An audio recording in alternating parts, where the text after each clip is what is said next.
in the chat. Bush was a puppet. Obama was a puppet. Trump was a puppet. Of course they were. They all were. I think they all were since Kennedy.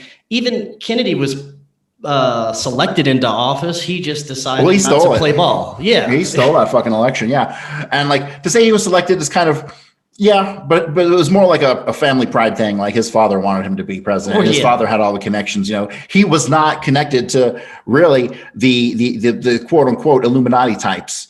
I mean, one thing Kennedy did do was that he cut deals with the Israelis behind closed doors before he got elected, and he took their money. Right. That was his strategy. Like he took everyone's fucking money. And then when he got in office, he was like, fuck you. That's what he did to everybody. Everybody hated him from day one because he took their money. They thought that they were going to have another puppet, and they didn't. And he was like, piss off.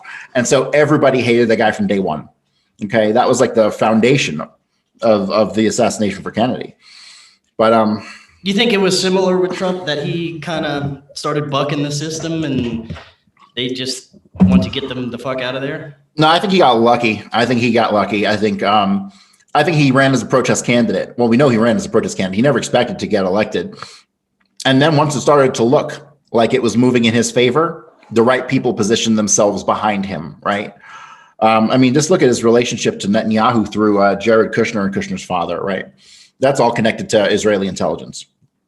When Netanyahu came into New York, he would kick Jared Kushner out of his bed and sleep in his bed, and Jared would have to sleep on the couch. I mean, like, for real. This is the relationship. This is how tight it was with them. So I think they got lucky there. I don't think they anticipated him winning in the early days of the Trump campaign. I think they played it really cool. But no, they got their guy in the White House now. Let me tell you. And I think that's what happened. The Zionists basically saw that Trump was a loose cannon. And like, I go back to like the Clinton administration and the Obama administration and the Bush administration. And like all these fucks had like 30, 35 Zionist Jews who had dual Israeli citizenship in the fucking White House with him as his advisors. Trump had 15. So he put his foot down there. You can tell that was intentional because, the pressure to have filled it with their people would have been great. And so he obviously pissed them off in the very beginning when he didn't fill the ranks with them. That's number one. And then all the pushing against the narrative that he did every once in a while, he's like COVID. It's not a big deal. Like he would get these little jabs in of truth.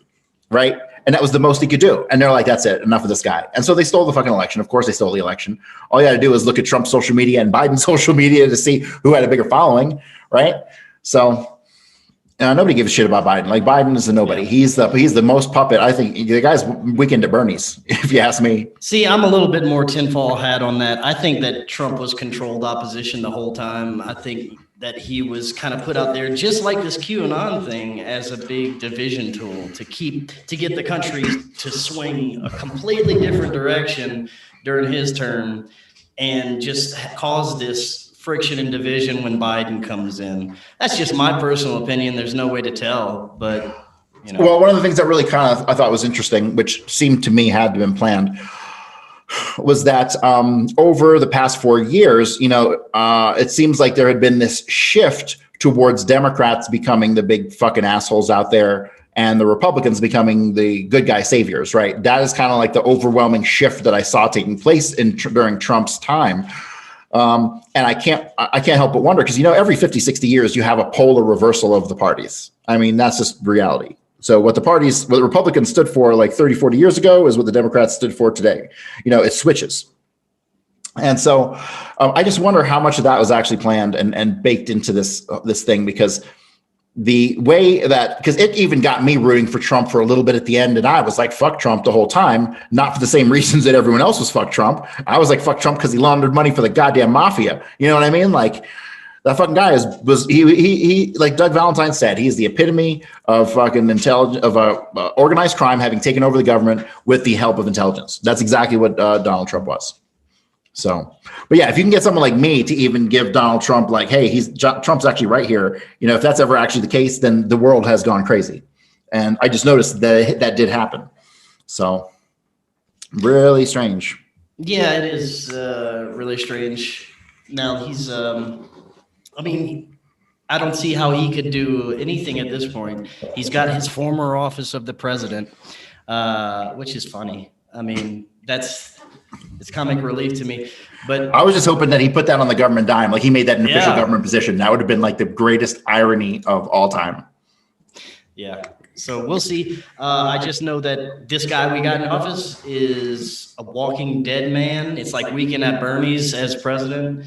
It's hilarious, and I don't think he's going to be there long. I think Kamala's going to be our president 100% within a year or so. Do you think they're going to be like COVID took him out? Yes, probably so. They'll be like COVID. We need to ramp it up because it took out our president. A fucking strong gust of wind would take that guy out. And if you guys have anything you want to talk about in the chat, this is an open question and answer. Whatever you guys want to discuss tonight, just leave anything you want in the chat. We just want to have some fun tonight. Oh, wait, we said, y'all smoking that good? Yes, we are. I'm almost done with it now. But it's Denver. Come on, guys. Everybody smokes weed. Let's see. Oh, you want to talk about the possibilities of frequencies and 5G causing COVID or other ailments? Because okay, so I don't know enough about the 5G to really talk about it, but here, let me tell you this much. That particular rumor that 5G is interacting with COVID somehow reeks of disinformation. It's my gut instinct, like strong gut instinct, is that it is fucking nonsense. Now, we all know 5G is bad, but it's bad for different reasons, right? And so, another one of the things, going back to the doctrine of rumors, where you want to have different rumors that support each other, right? And so to me, this seems almost like a perfect example of that, right? You've got this COVID rumors going on, you got 5G rumors going on. Hey, let's link them together so they support each other, and then it creates a different picture. And that just, to me, that's what my gut tells me. My gut tells me that the 5G and the COVID are bullshit in as far as the 5G is going to activate fucking COVID and turn us into fucking Night of the Living Dead or whatever. So not to say that 5G is good. Yeah. 5G, they made into fucking focused energy weapons back in the 70s using 5G, right? But I don't know. I just don't know enough about it. And I can't tell if this is one that's particularly driven by greed, because honestly, look at what we've done with wireless, 4G and phones, and everyone's bored of it, and you want people to stay interested. You got to come up with something new. So I can't tell if it's just more of the same infinite growth model capitalism or what. All right, I got a question from Michael Hitches. He asks, who's at the top of the pyramid? I know we're going to go with this. That's a good question, Yeah. We were talking about this the other day, and like here in the States, you got guys like Dick Cheney, and you got guys like Henry Kissinger. Okay, so Henry Kissinger, you want to go back and study the Henry Kissinger cables from WikiLeaks, and they'll fucking blow your mind. This guy was in contact with seemingly every person that ever lived. And so when you kind of look at like who is in this upper cabal, right? You obviously have someone who pays someone like Kissinger's salary. Who could that possibly be? And is it funneled through government? So pinning down the people at the very top is always very difficult. It's very difficult because those people for centuries have been masters of misdirection and getting you to look to the left while they do some shit to the right, and keeping their identities out of it is probably pretty easy. I bet you that the people who actually call the shots, the room with the 6 80-year-old guys who are like, well, how do we move the world today? Like, I bet we've never heard of any of them.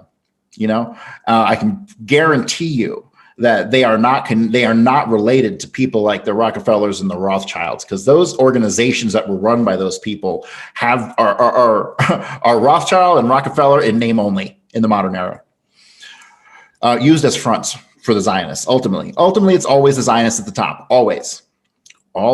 And they, because of the Reinhard Galen deal back in 45, which I talked about till I'm blue in the face, because of that one fucking deal, it allowed them to assume that role while maintaining relationships with this like Central Intelligence Agency and the all the back in the 60s it would have been the oil guys in Texas. There's like that. this group of interconnected people who will always have those have a say in what goes to the people at the top. But naming those actual people at the top, man, who the fuck knows? Yeah, I'm pretty sure it's just like 2 or 3 people, maybe a family or so. And everything else, like the secret societies, Freemasons, I mean, they're not, I don't think they're really controlling anything.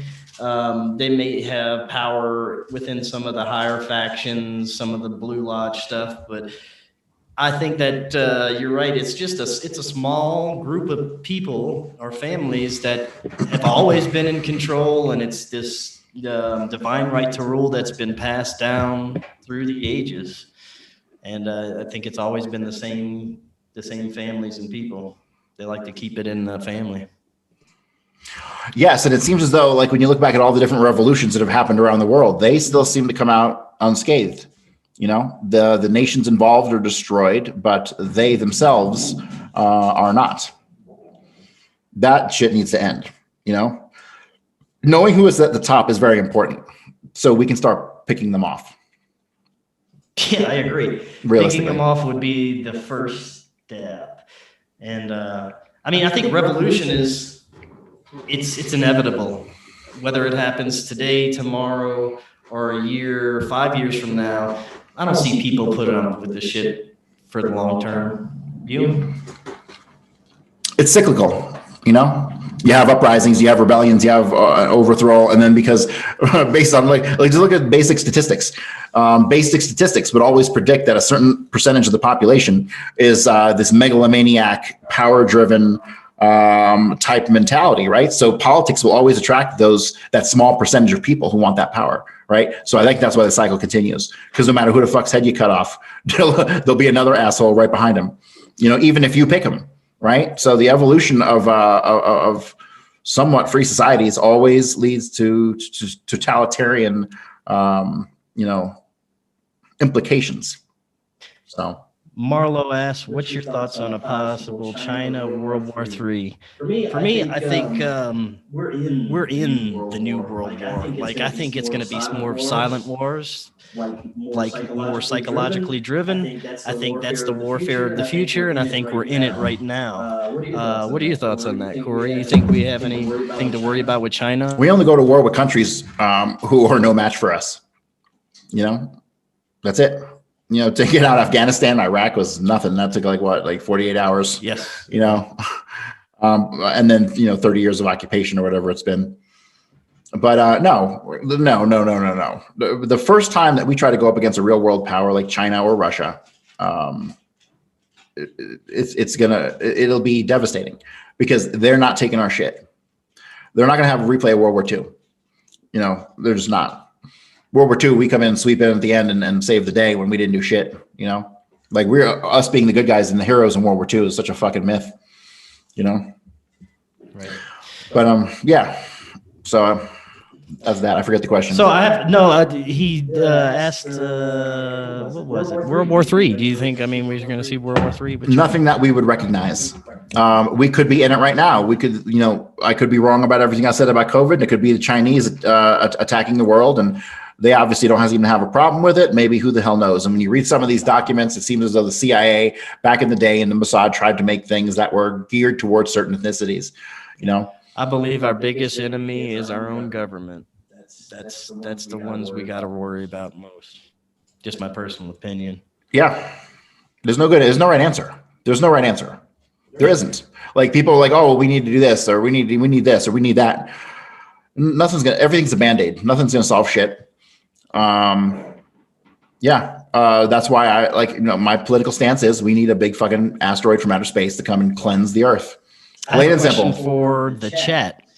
You guys out there, how is it in your perspective areas? Are you guys opening up? Are businesses opening up? Are restaurants opening up? Has anything changed? I don't care about California. California can fall off the road. No, I'm just kidding. How is it in all you guys' areas? Has it started to open up a little bit or ease up? I know here our restaurants are going up to 50% capacity. I mean, it's a little something. I think it gives people a little bit of hope, and they're like, oh yay, and then all of a sudden they're gonna hit us with some more shit. But let us know in the chat how it's like for you. What about the troops in DC? Why do you think there are still troops in DC? Still Such a military presence. I'm not sure. What are your thoughts, Curry? I think it's probably just because of the capital nonsense. They need to maintain and all the that. illusion that there's a threat. Right. Yeah. Like, here's the thing, like, legit. people are, this COVID shit was like the straw that broke the camel's back, right? Because 9/11, it was years before anyone was really like, man, I think that was a fucking inside job, right? And so even today, most people don't go there. You know, even when you get some people in independent media talking about it, they talk about it like, they talk about it was 19 hijackers with box cutters. You know, it's ridiculous. So Brett says we've never really closed here in Texas. That's one thing I love about the South. I was born and raised in Louisiana. Just recently moved out to Colorado, but people down there, they're not taking this shit. They're not wearing masks. The South may have this stigma of being stupid, but from what I've seen, they're some of the smartest people in the country right now. A lot of the South is not going along with this shit. And, I know a lot of smart people down there that they wised up to this right away, and they never were on board with this fakery. So I think the South has the right idea. I think when the shit hits the fan, that's going to probably be one of the safest places on the country from my own personal experience there. It's like a community. They will, if you're in that community, they will take care of you. Everybody has guns. That's right. Home of Louisiana, Michael. That's yeah, hell yeah. But I think the South is, they're going to be the last ones to fall during this, I think. What are your thoughts on that? yes, I think that if the shit hits the fan really bad, like Louisiana is not a bad place to go. And you can get like fucking 10,000 acres there for like $50. Like it's pretty damn cheap. That's one thing we've been looking at too. We've been looking at land, like a lot of it, because I think that owning land is going to be important to escape some of this bullshit. You know, building one's own community. I mean, imagine if you had like a couple 100 acres. You know, all your friends could bring and drop a tiny house on it. That's I think the direction we're going.